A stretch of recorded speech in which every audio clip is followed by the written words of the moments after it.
is one of the most pressing problems that we face and requires more honest attention. Since the recent attacks of Hamas against southern Israel on October 7th, we have seen a surge in anti-Semitism that requires more discussions, more honest discussions, requires more attention from many parties.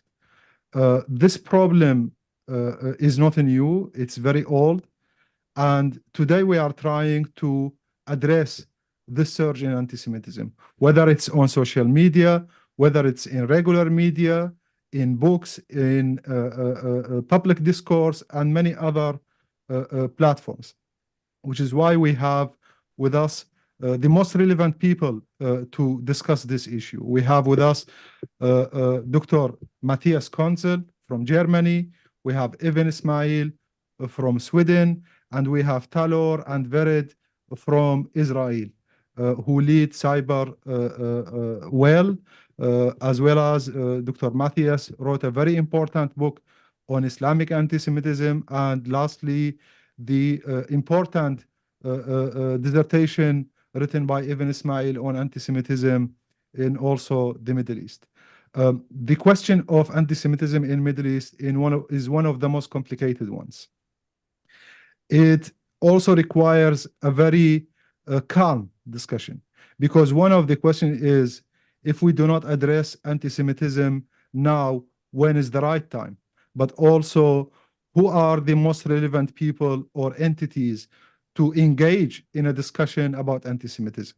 Because that anti-Semitism is not only now a rhetoric anti-Semitism, it's also becoming leading to physical threats. But also not to forget, when we speak about terrorism, we know that among the terrorist organizations, including organizations like ISIS, the cornerstone of their ideology is anti-Semitism. How should we deal with this? How should we discuss it? I will leave it to our speakers to tell us more about the current surge in anti-Semitism, and I believe it's better if we start with understanding the current surge, and that's what the representatives of Cyberwell will tell us. I leave it to you, Vered and Talor. Thank you so much, Omar, and thank you to the esteemed panel that we are honored to join here today. My name is Talor Cohen Montemayor. I'm the founder and CEO of Cyberwell. My name is Vered, and I'm the head of research at Cyberwell. I focus on anti-Semitic content analysis. Thank you. We're going to be joining here together in a joint presentation, which I'm going to start now. Specifically, as Omar said, we're going to be looking at the surge in online anti-Semitism in the Arabic-speaking world. So our data set is focused on a monitoring that we've done since October 7th, looking at the surges and changes in online anti-Semitic content and calls to violence in Arabic-speaking content. So just a word about who Cyberwell is very quickly. We are an Israeli-based nonprofit dedicated to driving the enforcement and improvement of community standards and hate speech policies across the digital space and empowering efforts against anti-Semitism with the data that we collect. Now, in order to achieve that very specific mission, we launched the first ever open database of online anti-Semitic content in May of 2022.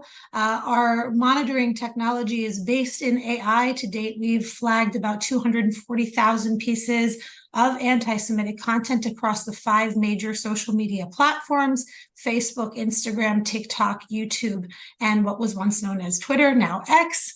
And we have professionally vetted around 5,000 of those pieces of anti-Semitic content, when our role is specifically to work with the social media platforms as a trusted partner to unpack, identify, and really flag and thwart these surges in online anti-Semitism as they play out on the major social media platforms. One of the things that's unique about Cyberwell, because of our location and also because of the access to human resources that we have is that we're monitoring this content not only in English, but also in Arabic. So I'm very happy to be here with you today to share with you some of the shifts that we've seen in online anti-Semitic content in Arabic. And I'm going to turn the keys over to Vered right now to unpack that data with us today. Thank you, Tal. So yes, here we see a visualized sample of anti-Semitic tropes, which some of them became viral since October 7th, and we will discuss briefly some of them in this presentation.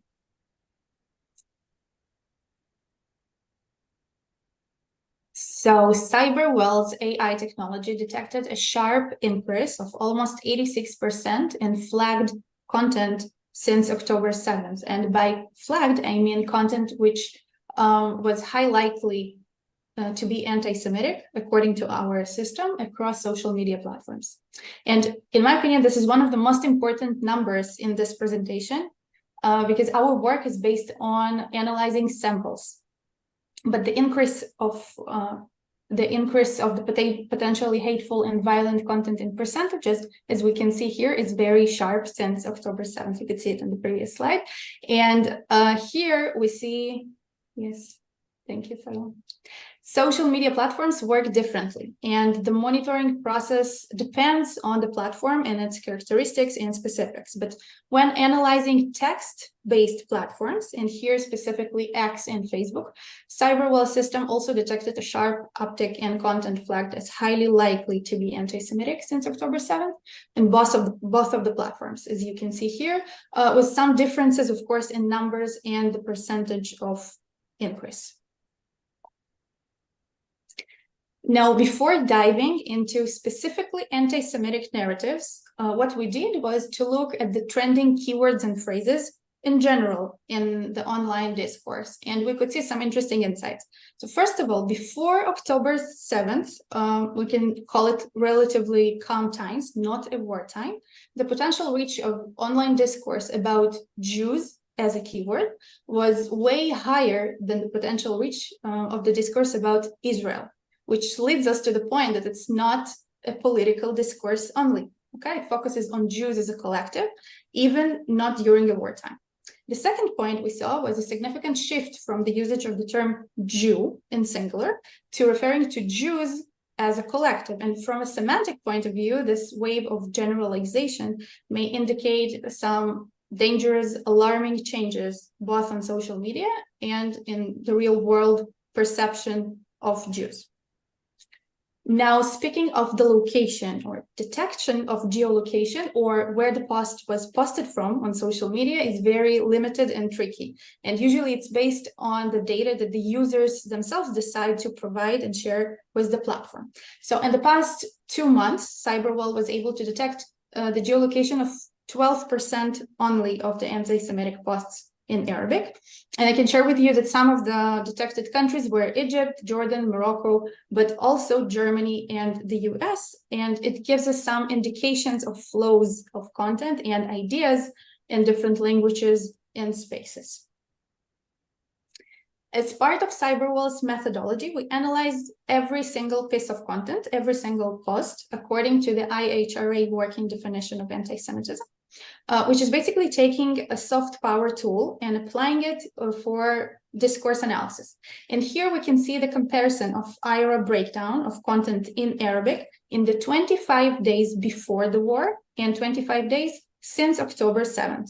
We can see that the top IHRA example, which used to be before the war example number 2, dehumanizing and stereotypical allegations against Jews, shifted to example number 1, which is calling and justifying violence against Jews. Another thing, we can also see an increase in example 11 since the war began, which is blaming Jews as a collective for being responsible for the actions of the state of Israel or the IDF in this case. Also, we can see a shift in trends not only in IHRA specifically, but in the anti-Semitic tropes themselves. Here, as you can see, from a more general conspiracies in which Jews are blamed, such as global domination, being behind the Freemasonry or the protocols of the Elders of Zion, to particular hateful characteristics of Jews, Jews being the enemy, Jews as animals, or Jews as a collective being evil. Now, in the frame of calls to violence, some specific trends our tech detected since October 7th, and these trends were also flagged by us as potentially policy violating to the social media platforms, are this. So first of all, the combination of the general hashtag referring to the war, Taufan al-Aqsa, and the term Jews, or violent videos or images. Now, the hashtag itself is obviously not offensive, but has the potential to promote violence in specific context or as a part of the combination. The second trend I will mention is the violent chant Khaybar ya Yahud, referring to the battle between the Prophet Muhammad and the people of Khaybar, which ended in expelling and slaughtering Jews. And this trend went viral on both social media and real-world events and demonstrations. It's interesting that we brought this slogan to the attention of the platforms for a pretty long time, and only now in the current wartime, we see that this chant is being actively removed from the platforms. And the third trend is the call PUBG the Jews, referring to the popular shooting game. Some of you probably know it, which openly calls to violence against Jews. Holocaust hate speech. So we detected two upticks in both English and Arabic, and the usage of the hashtag Hitler was right. In Arabic, it's not exactly a hashtag, but the same concept in keywords. The upticks were after October 7th, and then right after the explosion in Al Ahli hospital, with total potential reach of millions of people, which puts a question mark on the policy of freedom of speech, but not a freedom of reach, obviously. And that's something we usually try to do, and to connect between the waves of trends online and real world events. The second trend I will refer to is the Houthi slogan calling death to Israel, curse on the Jews. And we see upticks after October 7th, and both before and after the missile attack from Yemen on Israel. We monitor this slogan regularly, but now it's way easier to show the violent aspect of it and to reflect it to the platforms. The next section is the so-called religious anti-Semitism, and we can see the trending anti-Semitic tropes of Jews being hostile based on quotes such as from Surah Al-Ma'idah, Khaybar, as we mentioned before, and referring to Jews as animals based on particular commentary of the Quran. And the section of glorification of terror, which is not Cyberwell's regular scope of work, but during this current wartime and the need, some of the recommendations we provided to the social media content moderation teams were to closely monitor the combinations of dangerous organizations and praising. Now, praising can be the word hero, for example, but it also can be the word shaheed, not on its own, because we're familiar with many different meanings of this term, but when referring to a specific dangerous individual or a specific attack in real life. Also, the combinations of these organizations with the term Jews or Taufan al-Aqsa, for this matter, as we can see, is highly likely to be anti-Semitic. And yes, from this comes the importance of the monitoring and the recommendations provided to the platforms in real time, so they can address these issues and trends as quickly and effectively as possible. Thank you. Thank you, Vered. We're going to be getting into the actual policy recommendations in the second part of the discussion, and now we're going to throw it back to you, Omar, and thanks for giving us an opportunity to share these data insights today. Vered and Talor, thank you so much. It's really it's concerning what you mentioned, what you showed us. And it's another reason why we are meeting here, is to discuss this carefully. I go to Evan now. Evan, it seems that anti-Semitism has been, for a very long time, been normalized in the region. It's part of daily discussions among very young population, very young generation that do not even know the basics of the recent history. They don't know anything about the Holocaust, yet they are engaged in the Holocaust denial. They don't know anything about the world relations, yet they are involved in more dangerous anti-Semitism. What does history tell us about this? I leave it to you. Thank you, Omar Mohammed, for inviting me to speak. I have followed your work for a long time, and I am very impressed and honored to be here and also to be in this esteemed panel. I will try to share my PowerPoint now. Can you see it? Yes, we can. Great. Thank you. So I have a PhD in sociology from Uppsala University in Sweden, and today's presentation will be based on my study, The Anti-Semitic Origins of Islamist Violence, a study of the Muslim Brotherhood and the Islamic State. In it, I trace the development of the main ideas of Islamist anti-Semitism from the 1930s until 2018. And the study is available as a PDF if anyone is interested in it. First, I would like to start with the distinction between Islam and Islamism.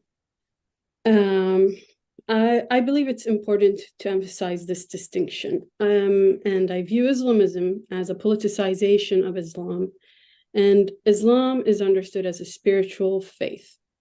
To make this distinction clear, many scholars have stated that the Quran is not anti-Semitic. However, Islamists have developed an Islamist anti-Semitism where they claim that Muslims are in a permanent war with Jews. For instance, Lewis here have asserted that European anti-Semitism in both its theological and racist version was essentially alien to Islamic traditions, cultures, and modes of thought. Moreover, Firestone concludes that the Quran is not anti-Semitic because it does not racialize or dehumanize Jews. Quote, "It would be wrong to label the Quran as anti-Semitic. The Quran does not racialize Jews, nor does it dehumanize them. It certainly does not call for their destruction." End quote. My main arguments are that Islamist anti-Semitism is an integral part of Islamism. Anti-Semitism, as in the ideology that politicizes Islam and not the religion itself, was born out of anti-Semitism and still depends on it for its survival. Here, the Muslim Brotherhood plays a key role as the first Islamist movement.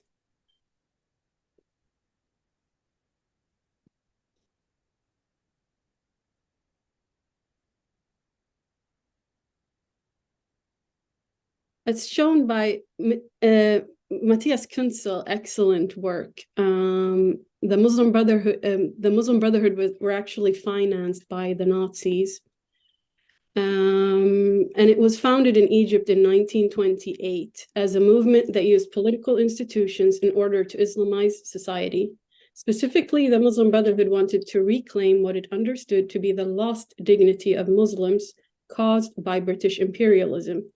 And in its political endeavor, the Muslim Brotherhood cooperated with with Palestinian leader Haj Amin al-Husseini, and were financially supported by the Nazis. I argue that the notion of having lost a dignity due to imperialism, which the Muslim Brotherhood was founded on, was channeled into the ideas of Nazism that blamed Jews for the ills of the world. This means that Islamist identity construction is dependent on having Jews as an enemy, and that without anti-Semitism, Islamism and Islamist identity, as we know it today, would not exist. Contemporary Islamist anti-Semitism is based on imaginary constructs originating mainly from the Gharqad tree hadith and not Islam's primary source, the Quran, and what I call a politicization of religious identities within a war narrative. The image here is based on a quantitative analysis of anti-Semitism in ISIS propaganda, and it shows that the war against Islam conspiracy is the most common anti-Semitic trope that they use. This conspiracy was laid out by Muslim Brotherhood ideologue Sayyid Qutb. Now I will focus on Sayyid Qutb's anti-Semitism and specifically the development of his conspiracy theory about an ongoing war against Islam. I argue that it has inspired Hamas, the Islamic Republic of Iran, and ISIS. Hamas used to rephrase Qutb in their charter. Iran's leader Khamenei translated Qutb's books, such as In the Shade of the Quran, into Persian. Moreover, an analysis of ISIS propaganda showed that their anti-Semitic ideology is heavily influenced by Qutb, especially the conspiracy of a war against Islam that is based on the claim that the world is divided into two camps, a Jewish camp and an Islamist camp, where the Jewish camp allegedly wages a war against Muslims. The war against Islam conspiracy, as developed by Qutb, consists of a combination of his interpretations of the Quran and the conspiracy theory of the Protocols of the Elders of Zion. As many of us already know, the Protocols is a fabricated text where Jews, among other things, are accused of wanting to control the world.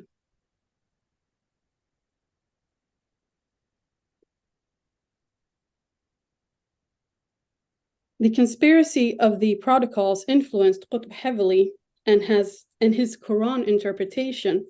Qutb's 30-volume work In the Shade of the Quran cannot be understood without understanding that he was inserting the conspiracies of the Protocols into, sorry, I just need to change this, into his,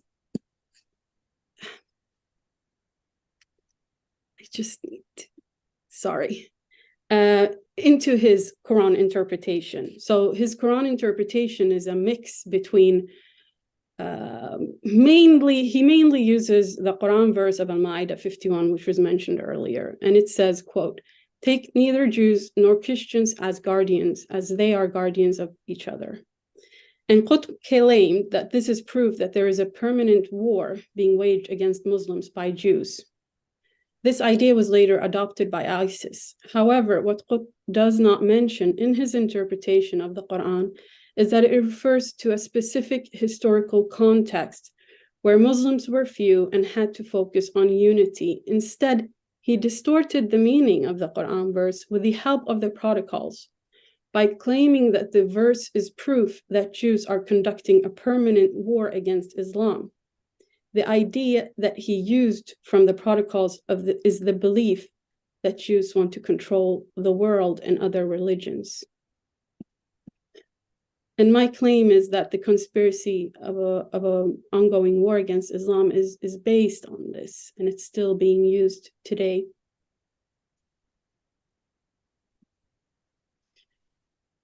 So central to what I call the conspiracy of a war against Islam is what I call the imaginary victimized ummah. Namely the idea that Muslims all over the world are victims who are suffering in the war against Islam. Qutb and ISIS heavily draw on this idea to legitimize and mobilize for anti-Semitic violence by claiming that those who are conducting violence against Jews are actually defenders of the imaginary victimized Muslims. For instance, images of Muslims who are suffering in wars are used as a motivator for violence. Here is an example of Khamenei saying that Sweden is a part of the war against Islam, which shows Qutb's, how inspired he still is by Qutb's writings, whom he did translate himself. So the imaginary victimized ummah is called imaginary not because there are no Muslim victims, but to emphasize that Islamists exaggerate and place Muslim victims into an anti-Semitic ideological narrative that is based on a false claim, namely a conspiracy saying Jews are conducting a permanent war against Muslims, and that it requires anti-Semitic violence. This cannot be understated. According to this ideology, There are no civilians, and violence against Muslims who support Jews is also seen as justified.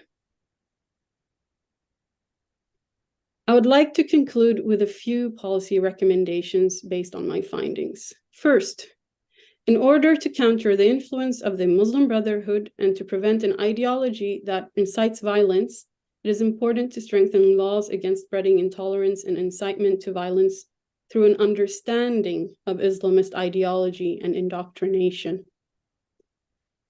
The Muslim Brotherhood endangers Jewish life in Europe through the influence it has over the interpretations of Islam and the infrastructure it has built with, for instance, schools.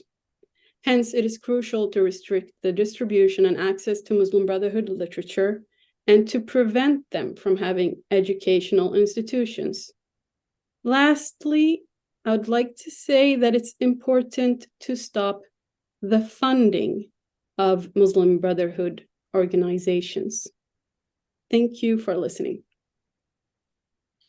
Thank you so much, Evan, for all these insights. It's very important to understand the roots of this problem.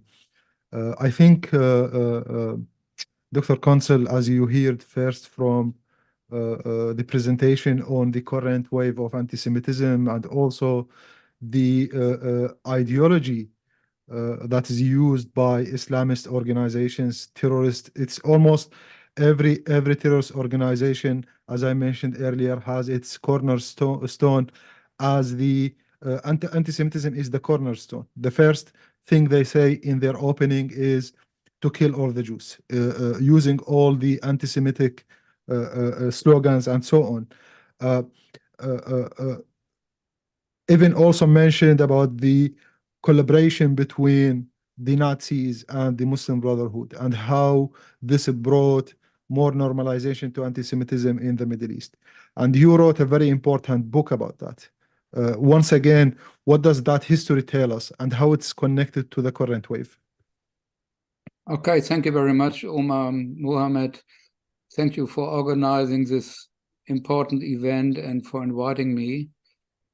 My name is Matthias Künzel. I'm from Germany, Hamburg. I'm a political scientist and historian, and I'm interested in the question of anti-Semitism since 30 years in order to find out how Auschwitz could happen and in order to find out why my both parents loved Adolf Hitler when they were young.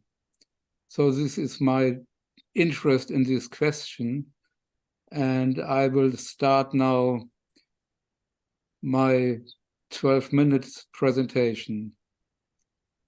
The Hamas massacre of October 7th, this ecstatic killing, proved that a Nazi-like anti-Semitism flourishes still today. And it proves that we have to find out how did this Nazi-like hatred of Jews reach the Arab world and Hamas. The central role of Nazi anti-Semitism in the planning and implementation of the Shoah is well known. The impact of that same Nazi anti-Semitism on the Middle East, on the other hand, remains gravely under-researched. My new book, Nazism, Islamic Anti-Semitism, and the Middle East, aims to fill this gap to the extent currently possible. It sets forth the methods used by Nazi Germany from 1937 onwards to disseminate its anti-Semitism in the Middle East in the Arabic language, and the role that this anti-Semitism would play 11 years later when the Arab armies fell upon the newly founded Jewish state of Israel. It was this fateful war of 1948 that triggered the Palestinian refugee catastrophe, which has marked the Middle East conflict ever since. Let me please present at least 3 of my new book's discoveries. First, Islamic anti-Semitism.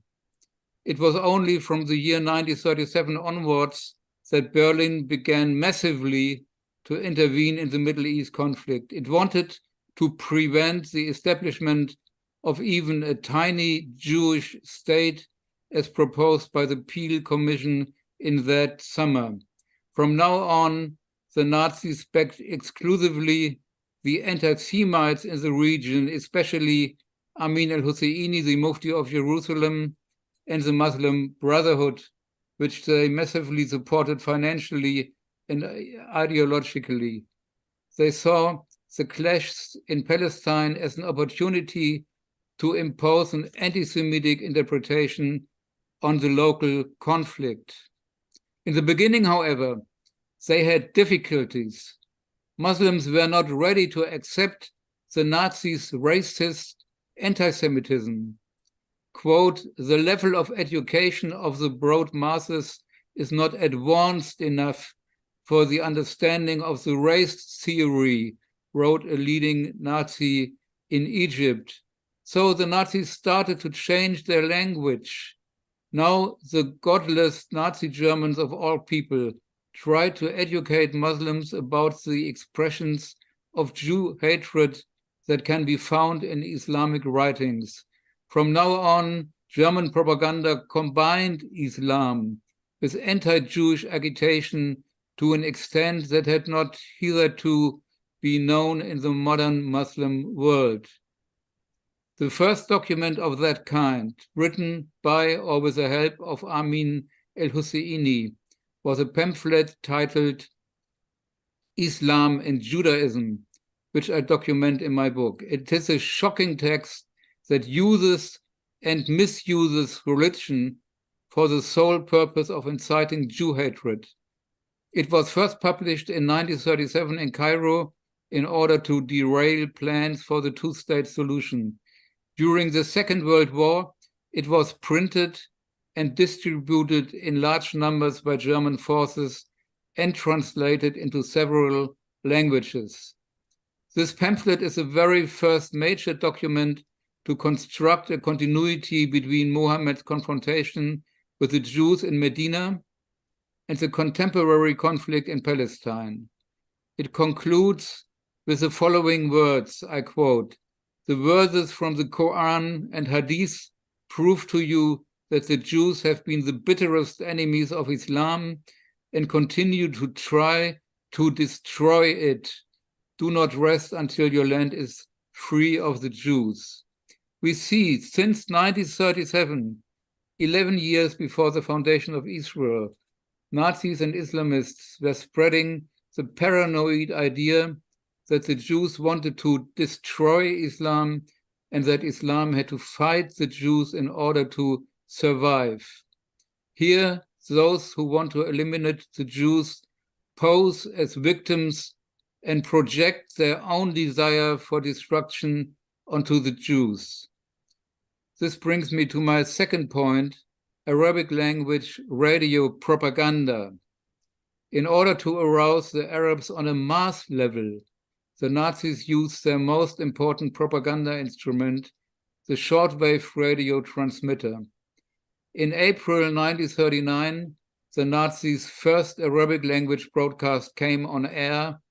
The last would be in April 1945. This 6-year barrage of sound embedded Islamic anti-Semitism in the consciousness of the Arab street. Back then, listening to the radio was a public affair. The men listened to it at the bazaar, in marketplaces, and in coffee houses.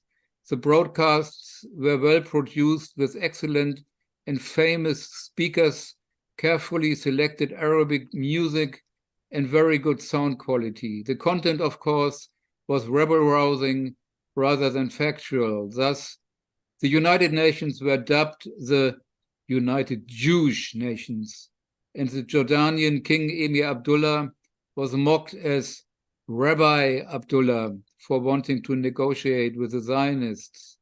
This kind of propaganda was effective because the Nazis could build on the patterns of early Islamic Judaism and instrumentalized the local conflict with the Zionists. In retrospect, we see that those 6 years of daily radio propaganda marked a turning point that divided Middle Eastern history into a before and an after. These years worsened the image of the Jews in the Arab world. They fostered an exclusively anti-Jewish reading of the Quran, which continues to this day. They popularized the European world conspiracy myth, which continues to this day, and they shaped a genocidal rhetoric towards Zionism, which continues to this day as well. A consequence of Nazi propaganda was that by 1948, large swaths of the Arab public viewed the Jewish state as a mortal threat that had to be violently destroyed. That brings me to my last part, titled Aftershock. Radio Season ceased operation in April 1945, but its frequencies of hatred remained virulent. Thus, the idea of thwarting a Jewish state at any cost lived on and found a new home in Egypt, where after 1945, the Muslim Brotherhood built the world's largest anti-Semitic movement. By 1948, its membership has risen to over 1 million. The Brotherhood hailed the Mufti as a man who would realize Hitler's dream. This hero, they rejoiced after the Mufti's return to Cairo in 1946. This hero fought Zionism with the help of Hitler and Germany. Germany and Hitler are gone, but Amin al-Husseini will continue the struggle, end quote. The Mufti did indeed continue this Nazi struggle. He embodies the link between the Nazis' big war against the Jews and its aftershock, the subsequent smaller war of the Arabs against Israel that started in 1948. In 1947, the United Nations decided on the partition plan for Palestine. I show in my book that most of the leaders in the Arab world at that time did not want the fateful 1948 war against Israel. Egypt, for example, questioned this war until the last minute. This is what General Mohammed Haider, Egypt's defense minister, declared at the beginning of May 1948, quote, "We shall never even contemplate entering an official war. We are not mad," end quote. And I quote in my book numerous voices of other Arab leaders who expressed similar views. These leaders, however, were overtaken by a mass anti-Semitic sentiment fueled by the Muslim Brotherhood and Amin al-Husseini, the Mufti of Jerusalem. Between 1946 and 1948, the genocidal anti-Zionism that the Nazis had spread until 1945 found an extremely effective echo. Thus, as early as 1948, there was a split between Arab leaders who did not want the official war against Israel and a fanatical Arab street that pushed for exactly this war. Terrified by the Arab street and fearful for their own regimes, the moderate leaders did not dare to confront this anti-Semitic mass sentiment. They gave in.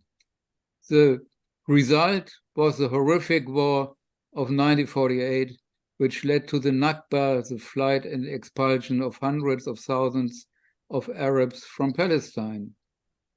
And what about today? Today, once again, the Arab street is mobilized.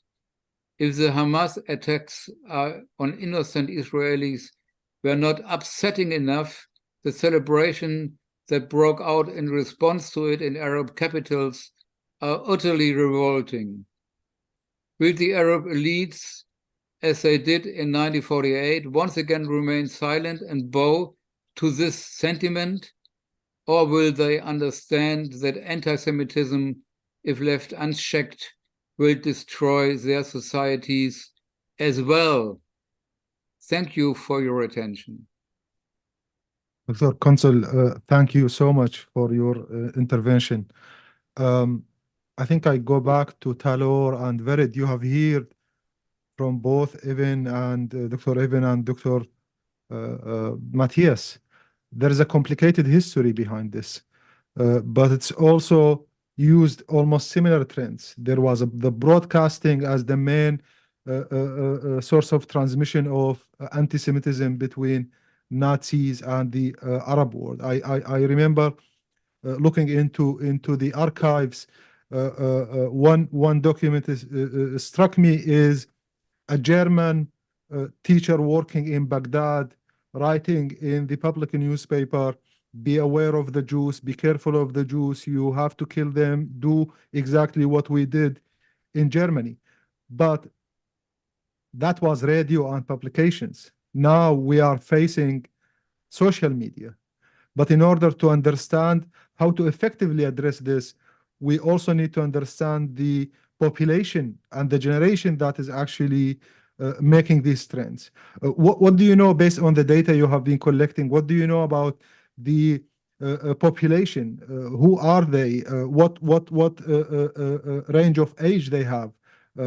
Is there also gender understanding of all of these data? Thank you. It's a great question, and I want to express again how honored we are to be on this panel, because I was very struck by both presentations of Dr. Ismail and Dr. Kunzel. So exactly as you said, why is social media such a concern? It's exactly the process that you described. If we understand that traditional media was hijacked by the Nazis in the Middle East in order to popularize this idea of anti-Semitism in the Middle East, or anti-Semitism that's rooted in Islam, through radio and traditional media, what's happening today on social media is that on steroids. Now it's algorithmically empowered machines. And I also wanted to say I was particularly struck that Dr. Kunzel was highlighting that this was a radio program that was very, very popular. So radio programs, just like videos today on social media, are almost more popular than text-based or more radicalizing, I will say, than text-based forms of expression. Why? In text-based forms of expression, the person has to engage their mind in reading the content and is actually engaged in some level of critical analysis, whether they like to or not, because they have to read. Not the case with radio, where you're just listening, and certainly not the case with video, when you're consuming content and you're more likely to believe the content that you're seeing. So specific conspiracy theories around Jews, or Israelis for that matter, or Zionists for that matter, and the way that they are terrorizing the Ummah, that is something that is much more believable when expressed through a video expression. So that's definitely something to be concerned about when we think about the popularization of short videos or short form videos on YouTube and on TikTok. When you asked about specifically the generational aspect of this, the people, or the Arab street that is using these social media platforms the most, and specifically these video platforms the most, are absolutely the younger generation, the youngest generation of the Arab street, between the ages of 18 to 30. So they're more likely to believe this content because it's not being communicated in a text-based form, it's being communicated in a video. And it's also just much more easy to disseminate and have access to on a regular basis. TikTok was consistently the most downloaded app of the last 3 years, when most teenagers in the West, at least, are reporting using it on average between 40 hours a week on average to up to 100 hours a week. So that gives you an idea when you think about the way the algorithms are working in the Middle East specifically, and covering issues like the trends that we saw post October 7th, and reinforcing actually a lot of the anti-Semitic trends that Dr. Ismail highlighted, trends that are connected to the protocols of the elders of Zion, trends that are absolutely connected and rooted in the Hadith about why Jews are the enemy of Islam. And this is something that is being reinforced again and again by the social media platforms. So we can get into the specific policy recommendations that we have for social media platforms and for Middle Eastern governments specifically, but I want to also keep it open to the panel to jump in and respond to your question as well. Thank you, Talor. Dr. Ismail, you spoke a lot about the the Muslim Brotherhood, because it's also one of the oldest Islamist organizations in the Middle East. It also inspired many more terrorist organizations. With the current trends, but also keeping in mind dealing with a very young generation, how do we make this type of information available to them? How do we communicate this narrative to show them what anti-Semitism has been and how it's evolving, who was behind it, and why it was happening? I'm a strong believer in education, and that this should be part of school education here in Europe, for instance, speaking from a European perspective. I believe it's very important to teach about it as a conspiracy theory. And sometimes it is a bit controversial, speaking to teachers, that they are afraid here in Sweden, for instance, because Muslim Brotherhood affiliated groups claim that this is an attack on Islam, for instance. And so therefore, it's important to make the distinction between the religion and the political Islam, basically. And I believe that when this knowledge and education is spread to teachers, they should be confident enough to teach school children. It can be implemented in social science, history classes, and also religion, for instance. That's also an opportunity to show how many ideas have been distorted or being distorted. So yeah, I believe this should be part of all school classes. Thank you. Dr. Consul, one of the points that I would like to mention is during the presentation of data being monitored, there were contents coming written in Arabic but coming from Germany and the United States. And this is connected to your discussion and also your book about how Nazi propaganda, Nazi anti-Semitism moved to the Arab world. Are we seeing a recycling of that anti-Semitism going back to Germany, going back to the West? What are the implications of this anti-Semitism growing among the Arabic-speaking populations? Well, what we sent out into the Arab world during the 30s and 40s is coming back now in form of television programs by Al-Aqsa TV or by Al-Manar TV, by television programs of Hezbollah and Hamas.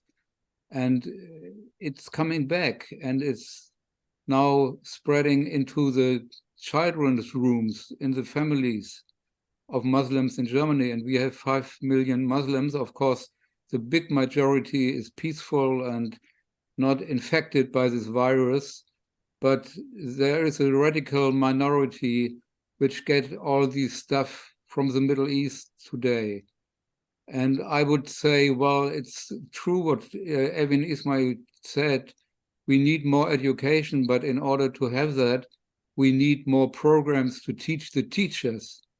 And there are 2 points which I would like to mention in this regard. The first point is the meaning of religion in this whole matter.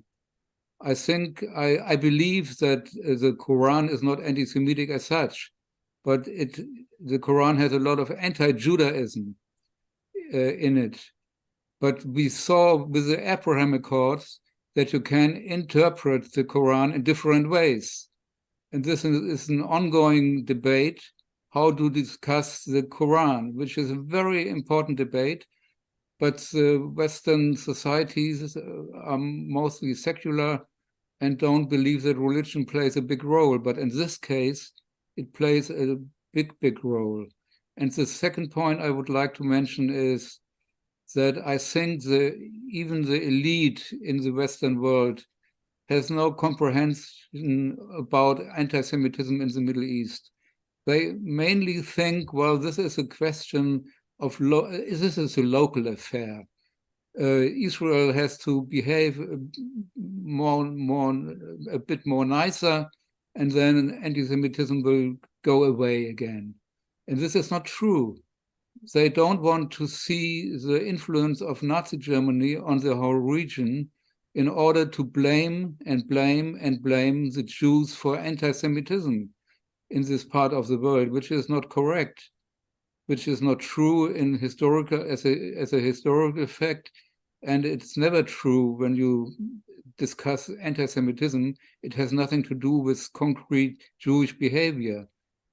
The Shoah was not made because the Jews behaved badly, or the Ritualmord. No, I'm missing one word, but these are 2 points: religion and the question how anti-Semitism evolves in the Middle East are 2 points which I think would be necessary to raise. Thank you, Dr. Concept. Vered and Talor, once again, now we have the data. You have been monitoring, you have been collecting all of this data. How do we effectively address anti-Semitism in the Middle East? Who should be involved in addressing it? It's definitely not coming from one source. It's not coming from one generation. It has multi-layers. It's mixed with conflicts. It's mixed with political trends in the Arab world. Sometimes even not connected to Israel. There's an uprising in an Arab country, then blame it on the Jews. So how do we effectively address it using also the same social media? So we put together some policy recommendations for this section that's split up into kind of 3 parts. One is the social media platforms themselves, and also sharing with the panel and with the group here things that many people don't know about the gaps in social media content moderation or policy moderation enforcement in Arabic versus English, and then also kind of general government recommendations, and then a Middle East focus. So I will quickly go over those things now. So first of all, from a social media perspective, there is a major gap in the enforcement, but specifically the resources. So the content moderation and the AI that's dedicated to enforcing policy, digital policy in Arabic versus in English. The large majority of resources that social media platforms invest in content moderation are almost exclusively in English. So when it comes to dealing with the wider phenomenon of anti-Semitism in the world, this means that anti-Semitism, specifically in Arabic-speaking countries, is getting little to no resources. So it's extremely important that on a government level, when we think even of new policies like the Digital Services Act in the EU, the Digital Services Act in the EU is very much focused on the enforcement of removing illegal hate speech in the EU. The question is, will there be any ability to actually require some kind of investment on the social media platforms front for also investing in enforcement in the Arabic-speaking languages? Because as you highlighted, Omar, we are already seeing the migration of this content even into European countries using Arabic language as a vehicle.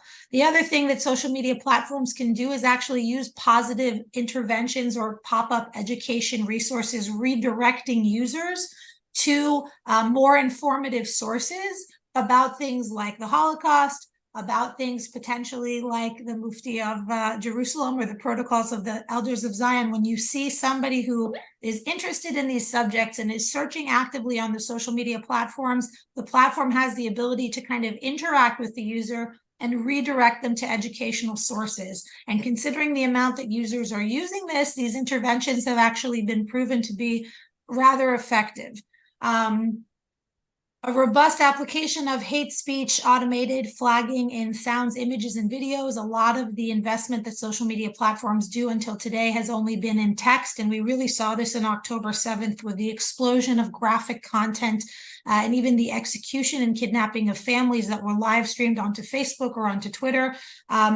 They do have the ability to invest in better automated technology that's rooted in sounds and images. We see that they've had success with this when it comes to preventing things like child pornography or even copyright violation, right? Using sounds without copyright permission. So I really do believe that the initial unfortunate and graphic explosion of content that was popularizing and supporting the graphic and horrific attacks that happened to the Israelis on October 7th can be used as an initial data set to actually invest in automatically flagging and removing pro-terror content.